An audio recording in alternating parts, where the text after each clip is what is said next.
एक बार की बात है, बीरबल दरबार में मौजूद नहीं थे। इसी बात का फायदा उठाकर कुछ मंत्रीगण बीरबल के खिलाफ महाराज अकबर के कान भरने लगे। उनमें से एक कहने लगा, महाराज, आप केवल बीरबल को ही हर जिम्मेदारी देते हैं और हर काम में उन्हीं की सलाह ली जाती है। इसका मतलब यह है कि आप हमें अयोग्य समझते हैं, मगर ऐसा नहीं है। हम भी बीरबल जितने ही योग्य हैं। महाराज को बीरबल बहुत प्रिय थे।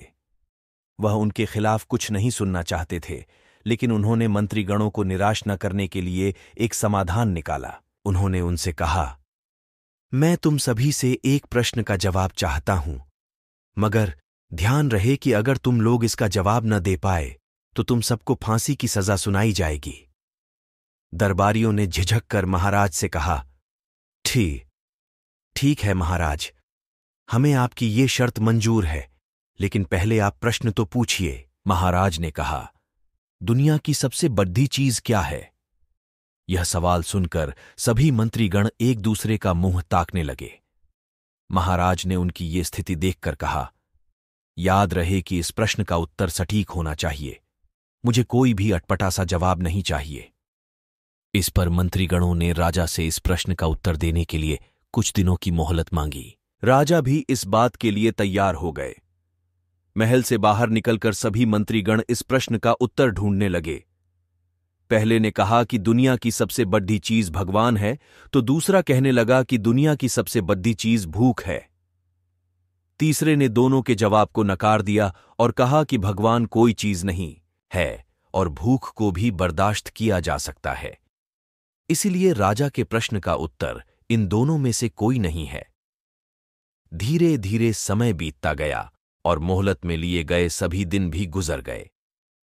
फिर भी राजा द्वारा पूछे गए प्रश्न का जवाब न मिलने पर सभी मंत्रीगणों को अपनी जान की फिक्र सताने लगी। कोई अन्य उपाय न मिलने पर वो सभी बीरबल के पास पहुंचे और उन्हें अपनी पूरी कहानी सुनाई। बीरबल पहले से ही इस बात से परिचित थे। उन्होंने उनसे कहा, मैं तुम्हारी जान बचा सकता हूं, लेकिन तुम्हें वही करना होगा जैसा मैं कहूं। सभी बीरबल की बात पर राजी हो गए। अगले ही दिन बीरबल ने एक पालकी का इंतजाम करवाया। उन्होंने 2 मंत्रीगणों को पालकी लेकर दरबार में पहुंचे तो महाराज इस मंजर को देखकर हैरान थे। इससे पहले कि वो बीरबल से कुछ पूछते, बीरबल खुद ही राजा से बोले, महाराज, दुनिया की सबसे बड़ी चीज गरज होती है। अपनी गरज के कारण ही ये सब मेरी पालकी को उठाकर यहां तक ले आए हैं। यह सुन महाराज मुस्कुराए बिना न रह सके और सभी मंत्रीगण शर्म के मारे सिर झुकाए खड्डी डीहे रहे। कहानी से सीख। इस कहानी से हमें यह सीख मिलती है कि हमें कभी भी किसी की योग्यता से जलना नहीं चाहिए, बल्कि उससे सीख लेकर खुद को भी बेहतर बनाने की कोशिश करनी चाहिए।